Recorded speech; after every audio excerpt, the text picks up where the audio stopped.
왓썹으로 기똥찬 똥찬입니다. 요즘 날씨가 정말 좋죠. 뭐 1년 중에 몇 달 없는 정말 귀한 날씨라고 할 수 있는데요. 그래서 오늘은 이 자전거와 오토바이를 합친 자토바이 하나를 소개해 드릴까 합니다. 펫바이크라고도 불리우는 엑스라이더의 X200S를 가져왔고요. 지금 국내에서 인기가 너무 많아서 출고가 안 된다고 해요. 줄을 서서 사는 제품이라고 합니다. 그리고 제가 지금 사용한 지 뭐 많이 타지는 않았지만 한 달 넘게 사용을 하고 있거든요. 이 녀석에 대한 장점, 단점 모두 정리해 드리도록 하겠습니다. 그럼 바로 장점부터 시작해 보죠. 일단 첫 번째 장점은 빼어난 디자인입니다. 그냥 한눈에 봐도 멋지죠. 진짜 오토바이 같이 생겼어요. 이 앞쪽에 거대한 라이트라든지 오일통을 닮은 이 케이스, 뭐 요거 배터리로도 변경이 가능한데 그건 나중에 얘기를 해드릴게요. 일단 뭐 요것도 정말 간지나게 생겼고요. 프레임 자체도 직선으로 쭉쭉 이렇게 뻗은 모습이 터프한 느낌이 들죠. 그리고 디테일적인 부분들도 자세히 보면 빌드 퀄리티가 매우 높고요. 재료들도 아주 탄탄하고 좋은 재료들만 사용을 했습니다. 전기 핵심 부품도 좋을 뿐더러 빌드 퀄리티 자체가 매우 좋아요. 흔히 말하는 잘 만든 제품을 구매를 했을 때 느끼는 그 가심비를 많이 느낄 수 있는 제품이었고요. 색상은 총 3가지로 출시가 되었습니다. 제가 가져온 색상은 블랙이고요. 뭐 저는 가장 무난한 색상인 것 같긴 해요. 아주 통일감 있고 뭐 상당히 예쁘기도 합니다. 또 베이지 모델과 크롬 색상의 실버 색상도 있더라고요. 그것도 각각의 매력이 있는 것 같습니다. 그리고 요즘은 커스텀하는 재미가 있어야 되잖아요. 정식 파츠로 출시되어 있는 뭐 가방이나 이런 오일통 같은 거 다 있기 때문에 개인의 취향에 맞게, 개성에 맞게 꾸밀 수 있다는 것도 뭐 저는 큰 장점이라고 생각을 합니다. 어쨌든 그게 저희 첫 번째 장점이었고요.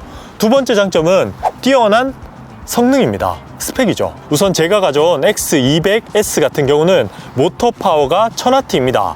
48V 1000W죠. 이렇게 말씀드리면 그게 뭔데 씹더가 이렇게 말씀하실 수도 있죠. 1000W고 뭐 500W고 이렇게 말씀드리면 와닿지 않잖아요. 그래서 제가 알기 쉽게 설명해 드리면 우리가 이렇게 내리막을 내려올 때 보통 자전거가 한 30에서 40km까지 속도가 나옵니다. 근데 이 녀석은 오르막을 25km 정도로 달릴 수 있습니다. 뭐 물론 경사도에 따라 페달링을 해야 되는 경우도 있고 속도가 조금 낮아질 수는 있어요. 근데 웬만한 오르막들은 제가 달려보면 20km 이상은 나와주더라고요. 그러니까 오르막을 내리막처럼 갈 수 있다, 이렇게 보시면 쉬울 것 같습니다. 그리고 모터의 깡 성능만 좋은 게 아니고요, 모터의 안정성도 높습니다. 전기 자전거를 좀 아시는 분들이라면 한 번쯤은 들어봤을 중국의 바팡 모터를 사용을 했고요. 전기 자전거 모터 점유율 1위답게 안정성이며 세팅이며 모두 만족스러웠습니다. 그리고 잘 달리는 만큼 또 잘 서야겠죠.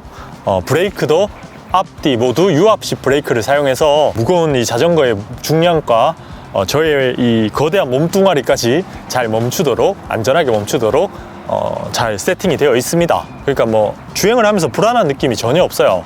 달리고 치고 나갈 때도 힘있고 설 때도 잘 서고 그렇게 만들어져 있다고 보시면 됩니다. 그리고 이제 세 번째 장점은 뛰어난 승차감인데요. 사실 전기 자전거 아무리 좋다고 해도 승차감이 좋지 않으면 저는 추천하지 않습니다. 제가 생각보다 꽤 많은 자전거를 타봤잖아요. 근데 이 녀석은 진짜 승차감이 거의 최상급?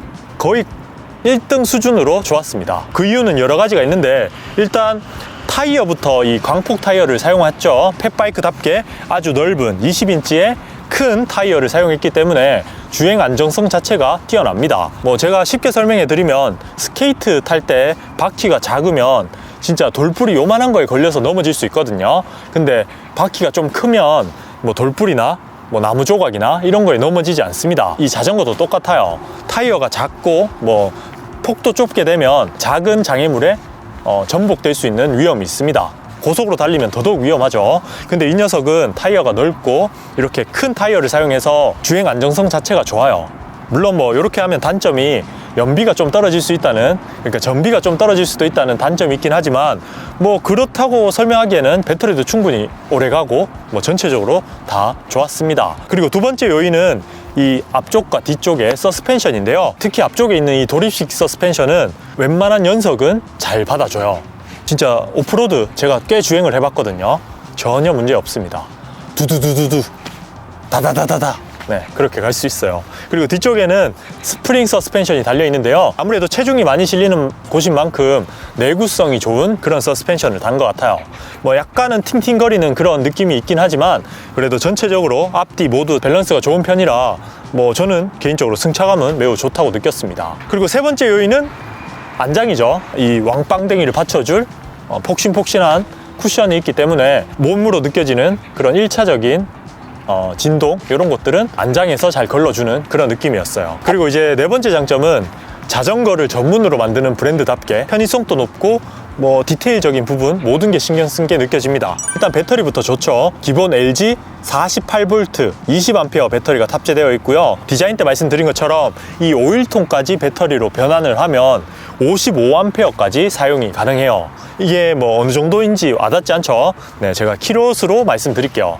이제 요 기본 배터리만 장착을 했을 때 1회 완충 시 100km 정도는 충분히 갈 수 있고요.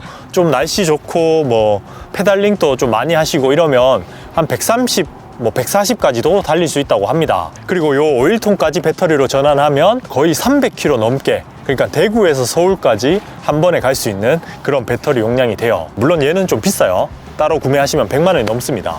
저는 뭐 그냥 기본만 해도 충분한 것 같긴 한데 장거리 많이 뛰실 분들, 그리고 뭐 여행도 한번 계획해보고 싶다 이런 분들은 뭐 5일통까지 한번 사시는 것도 괜찮겠죠. 그리고 뭐 요게 부담스럽다 이렇게 생각하시는 분들은 별도로 싸제 배터리를 다시는 분들도 많죠. 그렇게 구매를 하셔도 충분히 세팅할 수 있게끔 국내 최초로 DBSM이 장착이 되었습니다. 요게 뭔지 잘 모르실 분들을 위해서 간단하게 설명해 드리면, 이제 배터리를 두 개를 달아도 각각 배터리가 따로 이제 소모가 되는 게 아니라 하나의 시스템으로 동시에 배터리를 사용하는 그런 시스템이라고 보시면 돼요. 그리고 이 휠도 바팡의 휠을 사용했죠. 딱 한눈에 봐도 자전거와 다르게 아주 튼튼하게 만들어져 있습니다. 그냥 뭐 뜯어보면 볼수록 뭐 작은 부분들까지 모두 좋은 소재를 사용한 게 딱 느껴져요. 그래서 그런 부분이 저는 장점이라고 생각을 합니다. 이렇게 총 4가지가 저는 장점이라고 느꼈고요. 이제 단점도 있습니다. 제가 생각하는 단점이 한 2가지 정도 되는데요. 일단 첫 번째는 비싸요. 가격이 절대 저렴한 건 아닙니다. 물론 뭐 성능 대비, 만듦새 대비 이렇게 들어가면 비싸다고만 할 수는 없죠. 하지만 그냥 절대적인 가격 299만 원은 웬만한 오토바이 가격이잖아요. 좀 부담스럽게 느낄 수 있는 것 같습니다. 그리고 뭐 이런 부품들도 좀 비싼 편이더라고요. 만듦새가 좋은 만큼 가격이 좀 높다는 게 단점이었고요. 그리고 두 번째 단점은 작은 건데요. 전원을 켰을 때 안 끄고 가면 영원히 꺼지지 않습니다. 저는 개인적으로 자동으로 꺼지는 시스템이 들어가 있으면 좋을 것 같거든요. 뭐 한 10분 이상 정차를 하고 있을 때는 자동으로 꺼지게 그렇게 시스템이 되어 있으면 더 편하게 사용할 수 있을 것 같은데, 그런 자잘한 편의적인 부분, 그런 게 좀 아쉽더라고요. 뭐 그런 부분들 빼고는 저는 다 만족스러웠습니다. 뭐 장점들이 훨씬 많은 그런 제품이라고 생각이 돼요. 쉽게 말하면 돈 많으면 사도 충분히 만족할 만한 제품이라고 생각이 돼요. 그럼 이제 결론을 내볼까요? 어떤 분들이 구매하면 좋을지. 전기자전거를 입문하실 분들에게는 뭐 조금 부담스러운 가격이 될 수도 있다고 생각을 합니다. 전기자전거를 처음 타보시는 분들 입장에서 전기자전거 자체가 삶에 그렇게 필요할까? 요거부터 결정이 좀 나야 되거든요. 근데 그게 결정이 안 났는데 이렇게 비싼 제품을 사는 건 부담스러울 수 있기 때문에 뭐 추천을 해드리긴 좀 어려운 것 같고요. 전기자전거를 좀 타신 분들이나 처음 입문하지만 이제 전기자전거를 많이 쓸 것 같다, 출퇴근을 해야 될 것 같다, 근데 성능이며 안정성이며 뭐 모든 게 좋으면 좋잖아요.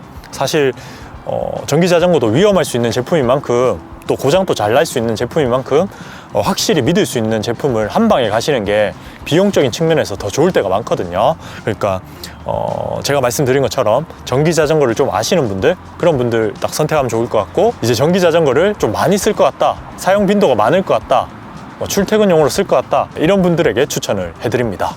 네, 저는 그게 좋을 것 같아요. 자, 오늘 리뷰가 재밌었다면 좋아요, 구독하기 잊지 마시고요. 다음 시간에 또 봐요. 똥 봐.